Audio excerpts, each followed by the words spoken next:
Very good morning to all my dear students. The topic of my lecture today is Theory of Economic Drain.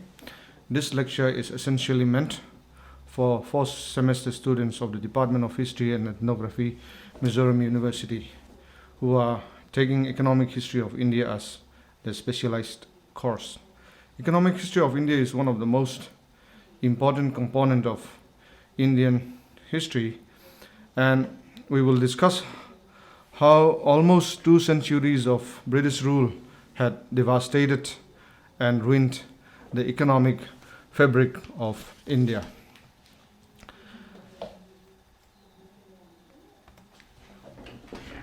At the outset, I would like to discuss the conceptual understanding of economic drain. What do we actually meant by economic drain?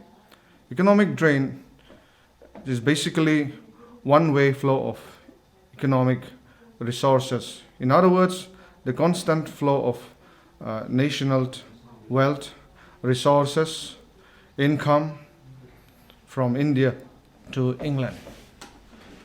What is important to note is the fact that Indian resources, whether it is revenue resources, industrial resources, or even agricultural resources, were never used for the development of Indian economy during the British rule. The British would fervently channelize these resources towards serving their economic interests. And it would also be quite interesting to understand the doctrine of mercantilism, because the economic and political doctrine that was prevailing at that period of time in England was mercantilism. As per the mercantilist doctrine, one should understand that a country's prosperity is determined by the amount of gold and silver it possesses. In other words, bullion. Bullion is also understood as precious metals, which is both gold and silver. As per the mercantilist doctrine, a country's power and prestige solely is determined by the quantity of gold and silver it possesses. What is important to note here is that prior to the Battle of Plassey, that is prior to 1757, India always enjoyed a surplus in the balance of trade or the balance of payment. In other words, India's export was always greater than imports, which means in the entire trading relationship between India and England, India always enjoyed a favorable balance of trade, which means India always benefited from this international trade between England and India. Moreover, what is important to note is that India's artistic and handicraft products, also including spices and other products, India always enjoyed a high demand in Europe, England, and elsewhere. Indian goods and products always fetch huge amount of profit. It was unparalleled in Indian history. For this reason, India was considered as a land of wealth and riches. So, as per the mercantilist doctrine, when too much gold and silver flows out of the country, it was detrimental for the economic development of the mother country, and therefore the British administration in England decided to change their economic policy, and immediately measures were undertaken in order to correct the deviation from mercantilist doctrines. Therefore, in the first place, the idea was how to stop the outflows and exports of precious metals, that is, bullions, gold and silver, from Britain.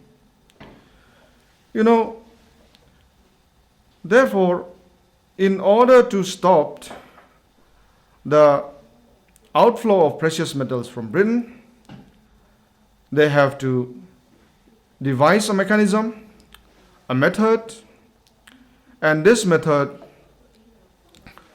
came in the process of an attempt to generate income and revenue from India itself. And once incomes and revenues were generated from India, these incomes and revenues would then be further used to increase profits. What is important to note is the fact that the British were keen to use all possible means to establish their power in India. And in fact, the slogan was what is called the end justifies the means. In other words, the British were not reluctant to use any means to establish their power in India. They resorted to unscrupulous means to strengthen their power and prestige in India, and within a very short period of time, from the English East India Company, which was merely a trading company, virtually assumed political power in India. Therefore, the British attempt to correct the errors they committed insofar as the mercantilist policy and practices was concerned, they seem to have been quite successful indeed. And therefore, from merely a trading company, the British administration was firmly established in India in no time. Mention may be made of the Battle of Plassey, which took place in 1757. The British used all possible means, even unscrupulous means, and in the process were victorious in the Battle of Plassey, followed by their victory in the Battle of Buxar, and in 1765, Treaty of Allahabad was signed. The Treaty of Allahabad was indeed a significant event for the simple reason that the treaty, as per the provision of the Treaty of Allahabad, the Diwani rights of Bengal, Bihar and Orissa was granted to the English East India Company. As per the Diwani rights, the British were authorized or given the right to collect taxes on behalf of the Mughal Emperor from the eastern province of Bengal, Bihar and Orissa. It is interesting to note that the Treaty of Allahabad was a turning point in Indian history, because this event enabled, or this provision, this concession enabled the British to establish themselves firmly in India, and this was the beginning of economic exploitation in India.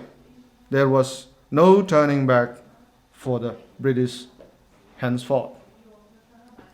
And therefore, after victory in the Battle of Plassey and the Battle of Buxar, and following the Treaty of Allahabad, and the fact that the British acquired concessions after concessions from the Indian rulers. For example, they were given dastak, nazarana, etc.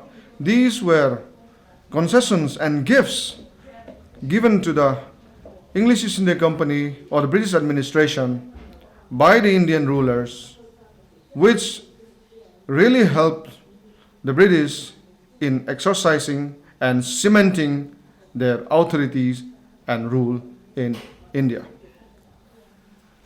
And with this begins the drain of wealth. The British employed all possible means to drain the wealth of India into England. In this regard, it is worthwhile to note the exponents of the drain theory in India.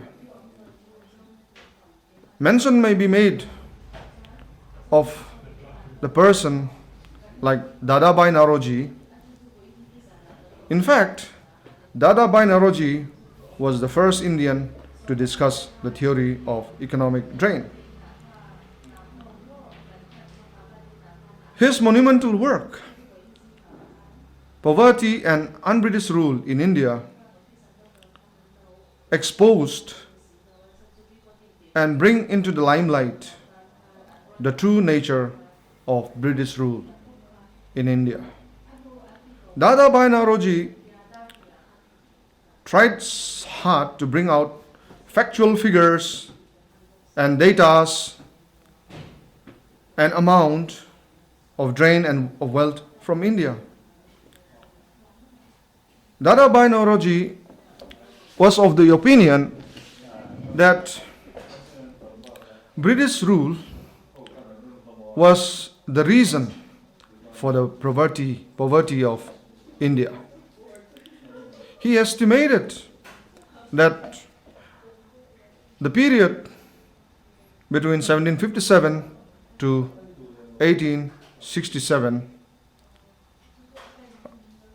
the British drained as much as 1,500 million pounds from India to England. Of course, many disagreed in terms of figures, but the fact of the matter is the British drained huge amount of wealth from India. And Dadabhai Naoroji estimated that as much as 1,500 million pounds was drained away from India to England. Dadabhai Naoroji was the Grand Old Man of India, also happened to be member of the British Parliament, tried so hard to bring out the true color of the British rule, how the British exploited the Indians, how revenues were generated and then used to further their economic interests. Following in the footsteps of Dadabhai Naoroji were nationalist leaders, his economic historians and scholars like M.G. Ranade, R.C. Dutt, and others. These nationalist leaders and economic historians also worked upon the economic effects of the British rule and the disastrous effects the drain had on Indian economy. In fact, Ranade once expressed his idea and views that this was based from his study that the national income of India, more than one third was taken away by the British in some form or the other. Which means huge chunk of India's national income was being used to develop, to industrialize Britain. Many have argued that industrial process or industrial revolution in England was possible only because of the drain of wealth that was affected from India. Had the drain of wealth not taken place, many scholars argued that industrial revolution might as well have not taken place in England. Along this line, R.C. Dutt also argued that the moistures from the land of India came raining down upon the land of Britain. In other words, the moistures of India blesses and fertilizes other land. And for this reason, the act of the British had reduced India to a land of famines, more frequent in scale and magnitude, more fatal and widespread than any known before in the history of India. This economic drain was supported, this theory was supported not only by Indians, but many other non-Indians also were in agreement and supported this theory. One example may be given of the fact that John Sullivan, who was the president of the Board of Revenue Madras, articulated that, I quote, "Our system acts very much like a sponge, drawing all the good things from the banks of the Ganges and drawing them down on the banks of the river Thames." This was the word of John Sullivan, President of the Board of Revenue Madras. He clearly understood the fact that the British were responsible for the poverty of India in draining India's wealth. To corroborate this statement, Lord William Bentinck also once argued that, I quote, "The bones of Indians were bleaching the plains of India." This statement also clearly highlighted the way in which India economy was exploited to serve the larger interests and purpose of the British.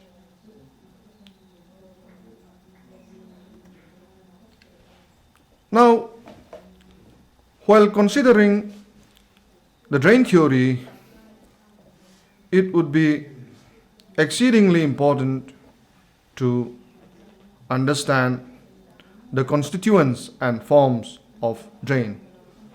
In other words, how the drain of wealth actually took place. The drain of wealth was affected through the home charges, dividends, interest paid on the public debt, civil and military charges, store purchases, banking, insurances, shipping, etc.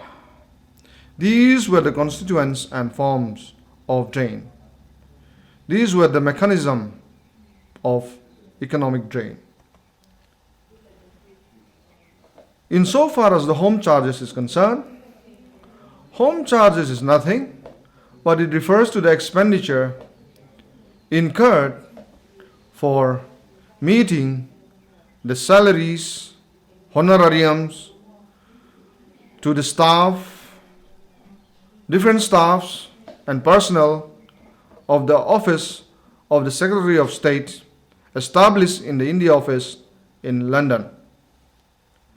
Apart from the salary and honorarium of the staffs of the Secretary of State, it also includes maintenance of the office of the Secretary of State in London, which always was indeed a huge amount.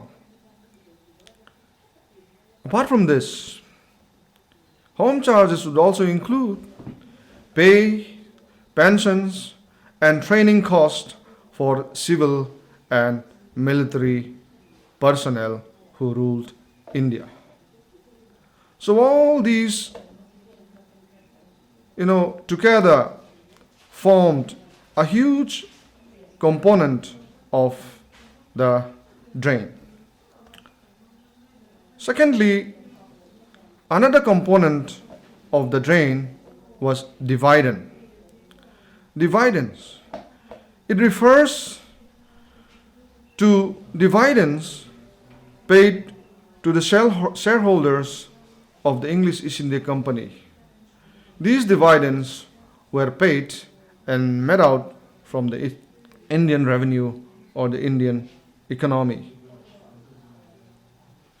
It is interesting to note that the English East India Company had large number of shareholders back in England, and these shareholders were given their profits or in the form of dividends by the English East India Company, and these dividends were dividends generated and created out of the Indian revenue, out of India's wealth, out of Indian money.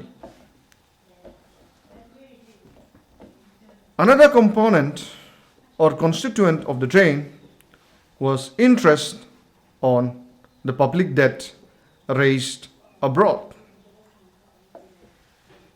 It is interesting to understand that the British administration in India would take huge amount of loans from various financial and banking institutions abroad.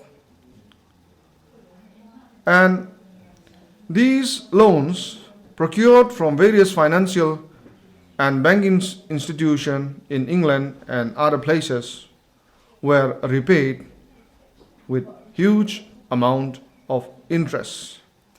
And these interests were paid from Indian exchequer, that is from Indian revenue. It is also noteworthy to mention the fact that by the turn of the 20th century,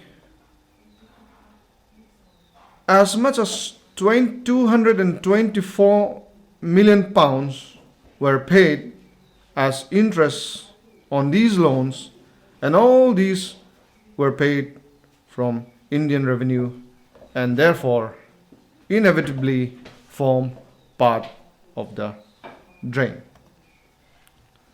Another form of the drain or the constituent of the drain was civil and military charges.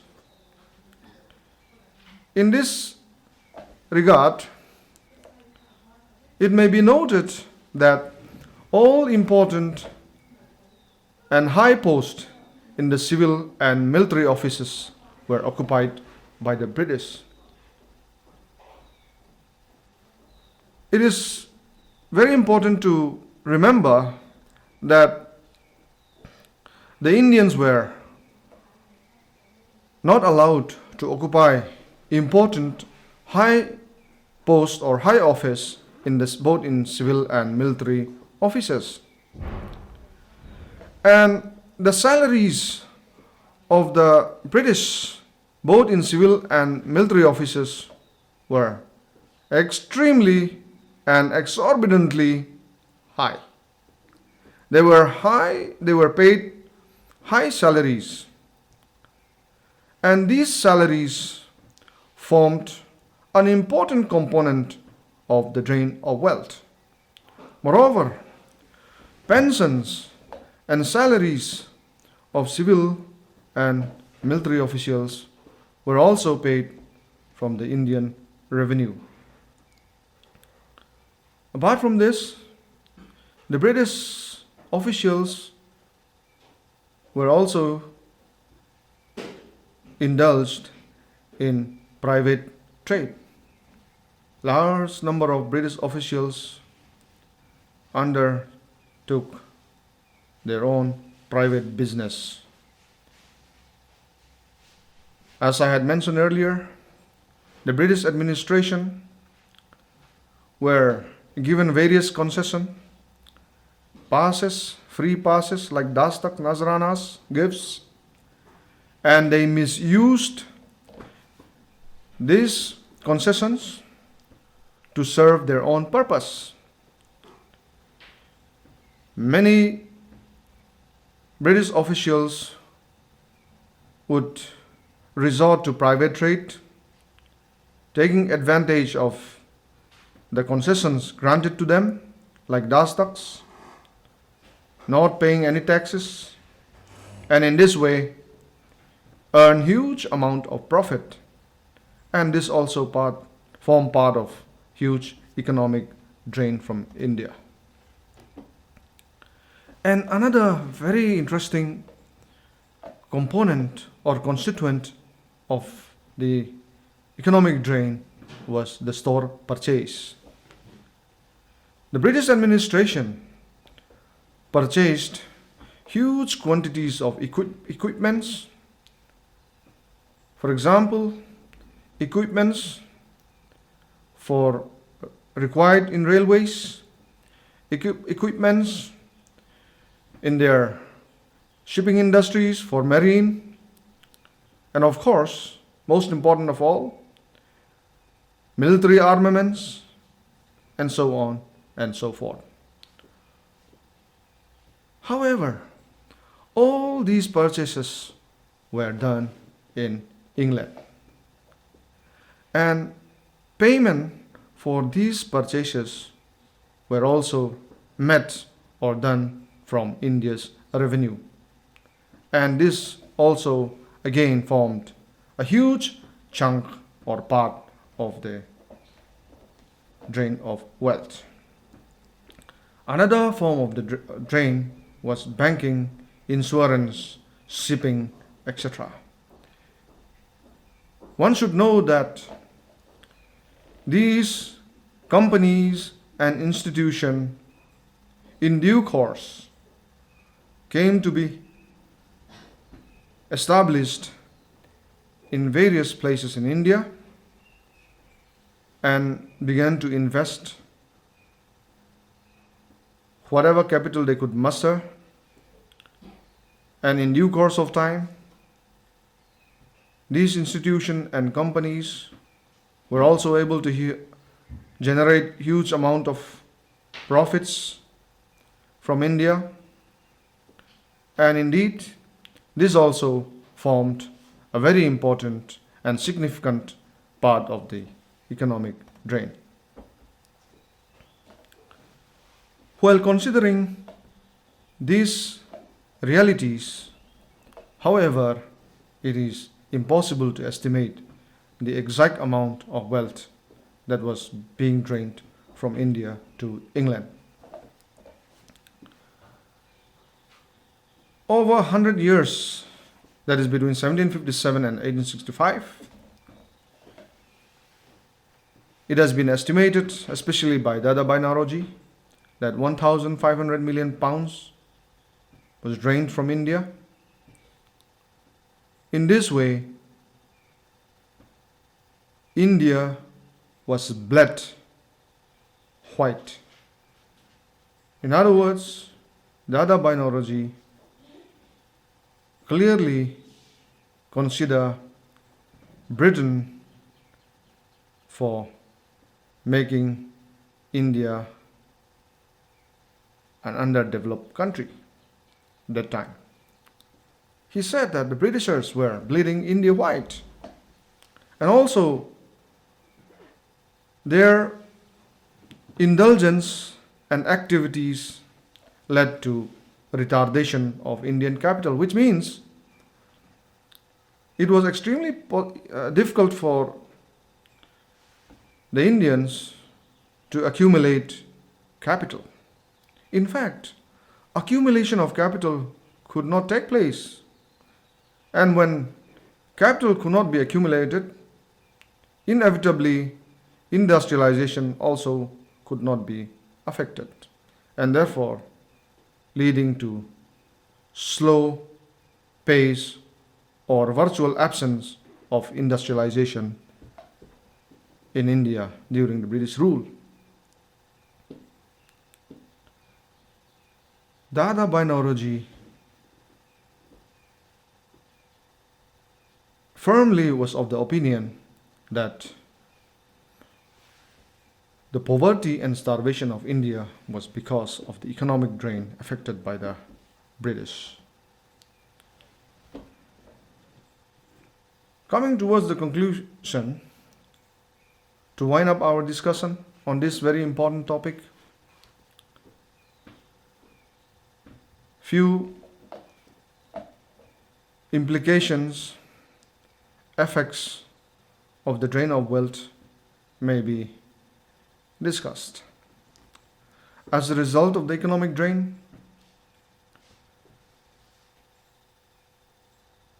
many traditional handicraft industries decline, leading to deindustrialization, and this decline in traditional handicraft industries led to drain of human skills. Many skilled laborers have to shift their employment elsewhere. Moreover, many skilled artisans, handicraftsmen migrated to other places. For example, they migrated to Burma, Sri Lanka, Malaysia, Fiji, etc. And therefore, indeed, there was a drain of human resources, drain of human skills.